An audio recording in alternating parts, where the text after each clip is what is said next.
I don't know, আমি আসলে জানি না যে এরকম একটা নিউজ আসলে মালয়েশিয়া দেবে। মানে এই সময়টা এসে, যেই সময়টায় প্রত্যেকটা প্রবাসী বাংলাদেশের অপেক্ষায় রয়েছে মালয়েশিয়ার কলিং ভিসা খোলার জন্য।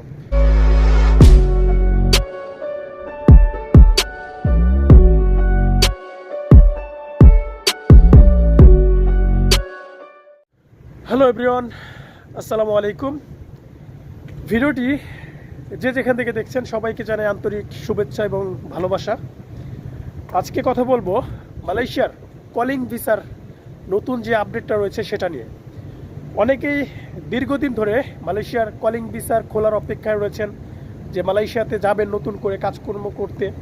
তো তাদের জন্য ভিডিওটি খুবই গুরুত্বপূর্ণ প্রবাসী ভাইরা।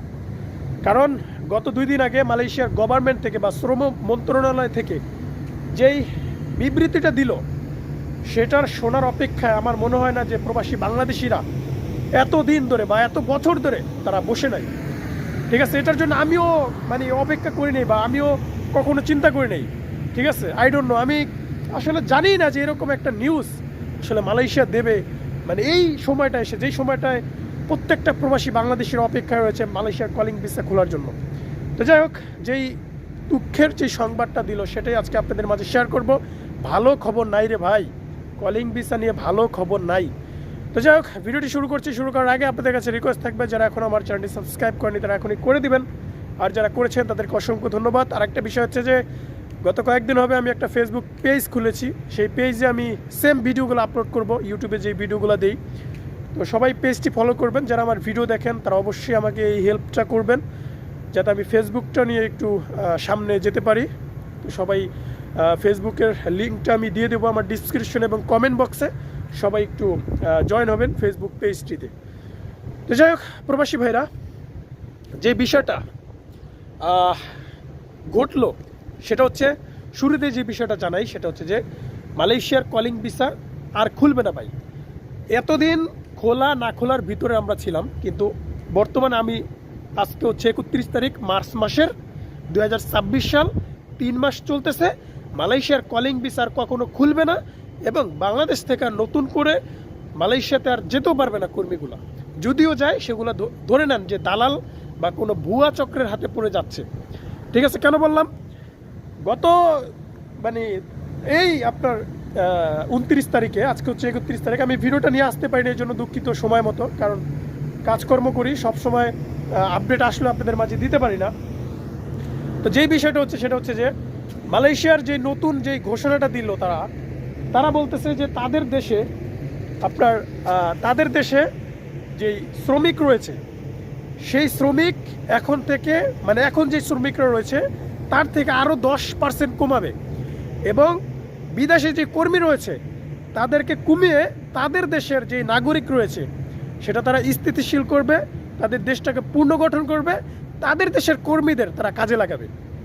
এবং নতুন করে যে নিয়মটা করছে সেটা শুনলে আরও অবাক হবেন, সেটা হচ্ছে যে এখন বর্তমানে যে শ্রমিক রয়েছে এবং নতুন করে যদি কোনো কর্মী আনে মালয়েশিয়ান কোনো কোম্পানি, তাহলে এখন যে বেতনটা রয়েছে সেই বেতনের থেকে আরও ডাবল বেতন বাড়াতে হবে।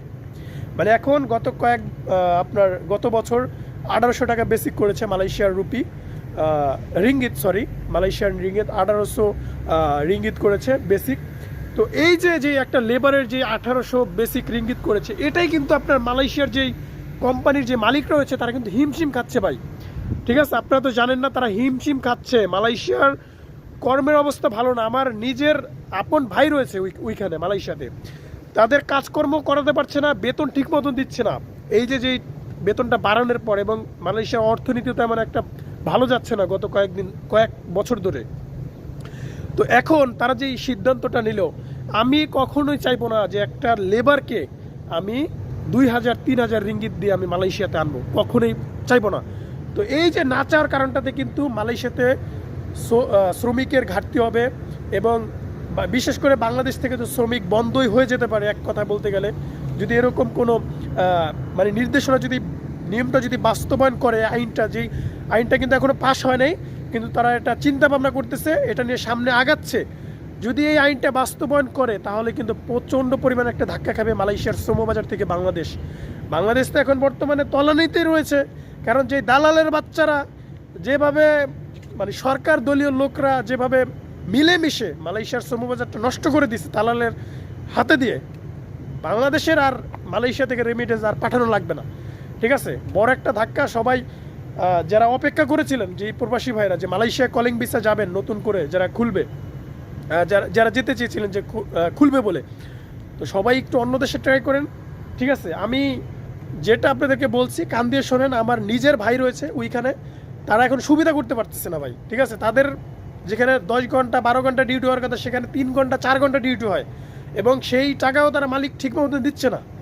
তো আমি চাচ্ছি যে মালয়েশিয়ার বা কলিং ভিসার চিন্তাভাবনা ছেড়ে আরও বহু দেশ রয়েছে, যাদের আত্মীয় স্বজন রয়েছে, রিলেটিভ রয়েছে, তারা ওইখানে ট্রাই করেন। মালয়েশিয়ার কলিং ভিসার কখন খুলবে ভাই কেউ বলতে পারে না, আর কখনো খুলবে মানে এত শীঘ্রই খোলার কোনো মানে প্রশ্নই আসে না। যদিও খোলে হয়তো বড় বড় ক্যাটাগরিতে খুলবে, দক্ষ শ্রমিক নেওয়ার চিন্তাভাবনা করবে, যেমন যারা কাজ বোঝে, কাজ জানে, যাদের আনলে লাভ হবে কোম্পানির। কিন্তু যারা লেবারে যায়, আমরা কিন্তু বেশিরভাগ মানুষের লেবারে আসি ভাই, লেবারে যাই। সবাই একটু চিন্তা করেন ভাই মালয়েশিয়ার কলিং ভিসার নিয়ে। আর আমি মানে আর কোনো নতুন কোনো আপডেট আসা পর্যন্ত আমি ভিডিও আপনাদেরকে দেবো না, ঠিক আছে? সবাই সতর্ক থাকবেন।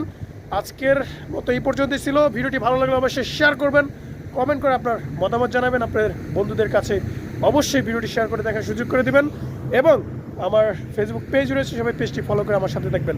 তো ভালো থাকবেন সবাই, খোদা হাফেজ।